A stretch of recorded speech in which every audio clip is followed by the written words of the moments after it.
Everybody, welcome back to yet another fun and exciting Algebra 2 class. Today we're going to just keep going in the lessons here on statistics and series and all that good stuff that we've been talking about. Today what we're going to do is we're going to be talking about mathematical induction. This is your first taste of geometry. Now, I know it's not geometry, but this is the closest thing you get to geometry really in Algebra 2. So if you've been wondering what geometry is like, today is your day. You are going to figure out really what geometry is all about. In geometry, what we do is we make inductions all the time. We do proofs. In other words, they give you something, and then you prove that that is true, what they want you to prove. And so you have to do steps, and you got to go through this process.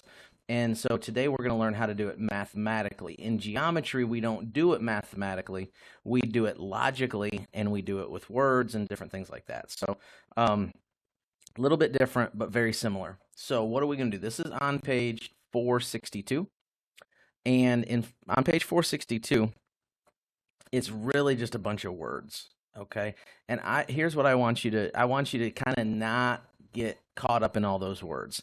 I want you to focus on what I have on the screen, and I want to focus on kind of keeping this as simple as we can keep it. All right, mathematical induction, here it is. Step number 1. We need to prove what's called the base case. I like that. I like the base case. All right, so what are we going to prove in the base case? We're going to prove the base number. What's the base number? Typically, the base number is the number 1. Not always, but typically the base number is 1. So we're going to prove that number 1 works in their formula, whatever formula they give you. Number 2, we go to the prove the induction is true. What is induction? All right, well, let's talk about what induction is. Induction is like when you induce something. You're like, come on, you can't do that. I know. Okay, here's what induction is. Induction is like, okay, this is true over here, and so you think this is true over here. So what you're doing is you're kind of taking a jump. You're taking a leap from this thing that you know is true to this thing that you think is true. Maybe assumption is a good word. You assume that that's true.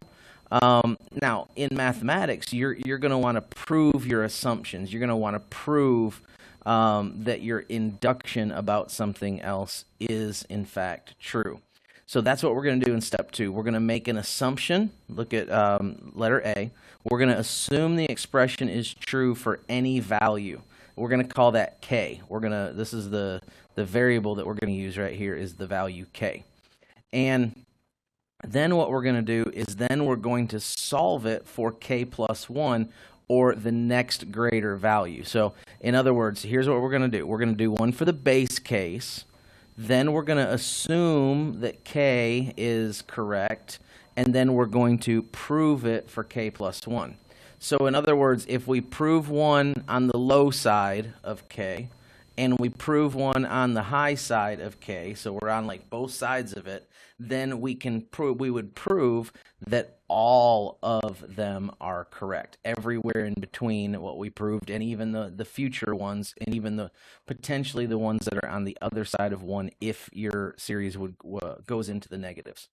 Okay? So that's the plan. Now, I know that sounds complicated. And it kind of is, but it kind of isn't at the same time. So let's go ahead. Let's start with proving the base case.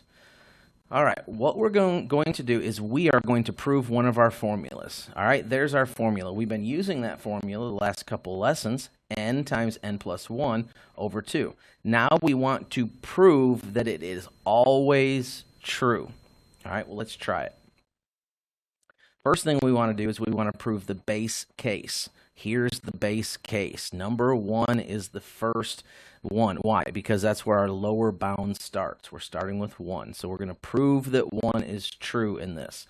Well, this is great. You're going to love this. All we do is we say n equals 1. Okay? So you just throw 1 into these two spots, and let's see what we get. Let's see if we indeed get that n does equal 1. Let's see if it is 1. So 1 times 1 plus 1 divided by 2. All right, just follow your order of operation, do the things that you need to do right here. So we add that, we get 1 times 2 over 2, or we get 1 times 2 is 2 over 2, 2 over 2 equals 1. There we go, we proved it. That's the base, okay? The base is easy, the base is great. You just plug in 1 and solve for 1, okay? So everybody should be able to handle that base. Now, the next step gets a little bit more complicated. Let me kind of erase this stuff. Now that we've proved point number 1, the first thing is the base case. Now we want to prove that the induction is true. So here's what we want to do. We want to assume that the expression is going to be true. We just want to say, okay, we believe it's true for k. Since it's true for the base, we believe that it's true for any number we put in there. So let's go here, and instead of n, we're going to put k right here, because it's going to any number. This could be any number you want. Could be 500, could be 5 million, it could be any number. We're just putting a k there. Now, go here, and what we want to do is we want to put one more, because look at what we're doing here. It says that we are going to solve for the next greater number, which is k plus 1. So we also want to put k plus 1 right there. And we'll put that in parentheses. And let me try to sneak an equal sign in there. There we go. We got it. Okay? And now comes the interesting part. Now we want to solve this right here into that formula. Now, the book shows you solving for k, but we don't really need to solve for k. So we don't need to say k times k plus 1. We don't need to do that, okay, because that is the formula. If we just substitute k for n, it just is the formula. That it is what it is right there, okay? So what we want to do is we want to just jump to k plus 1, okay? And so you're just going to plug k plus 1 everywhere that you see an n. Now we're going to say that n equals k plus 1, okay? So everywhere you see a k plus 1, we're going to throw, or everywhere you see an n, we're going to throw an k plus 1 in there. All right, so k plus 1 times k plus 1 plus 1. You could put that in parentheses if you want, but it's not really necessary. Over 2. Okay? Now, here's what we've done. We have taken this k plus 1 and put it through there. That's all we did. Nothing fancy. All right, so what we want to do now is we want to say, okay, so this right here is our formula for k plus 1. And what we want to know, is this accurate? Does k plus 1 actually equal this? Is it the same thing? Okay. And so what we're going to do is we are going to put this into this. So we're going to put k into this down here, and we're going to get k times k plus 1 over 2. Now, we need to do plus our k plus 1, because that's what we're trying to prove, the k plus 1. Okay? And that's got to be equal to, because look, this is our equal to sign. Okay? So we're going to say, is that indeed equal to that? Now, this is the induction step. This is where we actually have to, remember when I said induction is like saying something? So we're saying this is true, and we're saying this is true, and we're trying to jump to the other one. We're trying to connect them somehow. Well, how are we going to connect these? Well, the way that you're going to connect these is you're going to get them to actually be exactly the same. To be, this is not the same right now. This is like saying, here's what this is like saying. 4 plus 1 equals 5.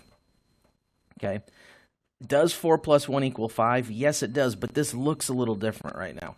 We actually have to do this to get it look the same, and then we can say, oh, yes, it really does.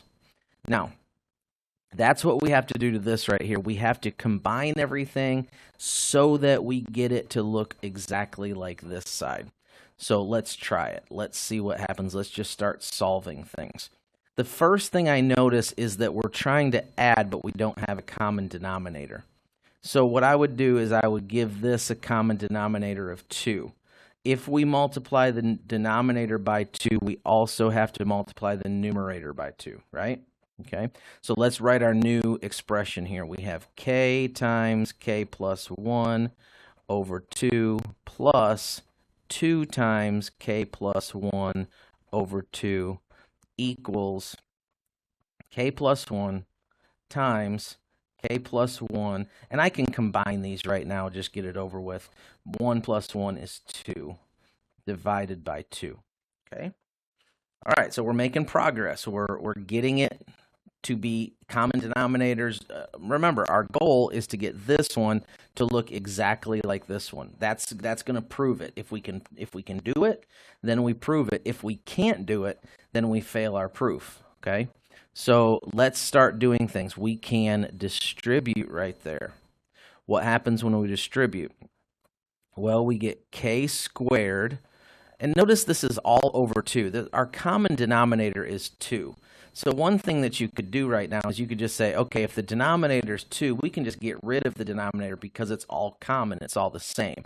In other words, all we need to do is prove the numerators are the same because the denominators are already the same. So I think just getting rid of the 2 right now, in essence, it's like you're multiplying everything by 2, okay?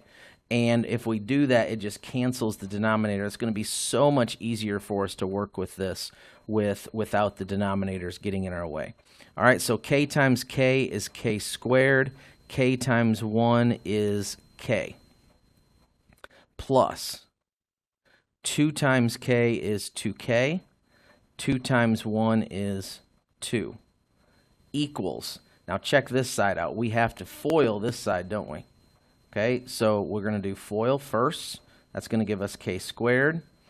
Outers, that's going to give us plus 2k. Inners, that's going to give us plus 1k. And then lasts, and that's going to give us plus 2. 2 times 1 is 2. All right, now what we want to do is we just want to start combining our like terms. Now, don't move anything. Remember, we want this to be here. We want this side to look like this. So let's just combine like terms and then put it in order. So here's some like terms right there. So we get k squared plus 3k plus 2 equals k squared, add those together, plus 3k plus 2. Boom! There it is. We have it. Congratulations.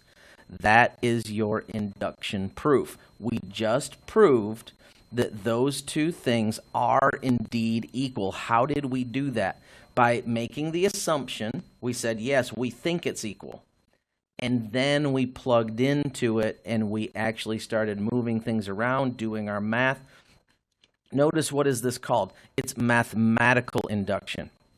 So the induction is the making a statement saying, yes, I think this is true. Mathematical is where you're actually doing math to solve the proof. And then when we get down to the bottom, we find out that indeed k squared plus 3k plus 2 does equal k squared plus 3k plus 2. All right? There you go. Now, all you have to do with any other example that's in your book, the next page in your book is the one with the squares, where it's n plus 1, or n times n plus 1 times 2n plus 1 over 6. Okay, it's that one. You could do cn this way. You could do whatever you wanted. Any series that they give you, you can prove it by induction by using this simple, maybe 2 steps. Not so simple, right? It is a lot of stuff, but I think you know how to do that mathematics behind it. You know how to do the algebra that's behind this. So as long as you know the steps, you can plug in. Be careful with your signs. Be careful with your FOIL. Be careful with your distributing. Be careful with canceling, all that stuff. Don't break any math rules. And if you don't break any math rules, I think that you will be able to see this. Try some of these exercises, okay? And see if you can do it by yourself. All right, we'll see you later. Have a good one. Bye-bye.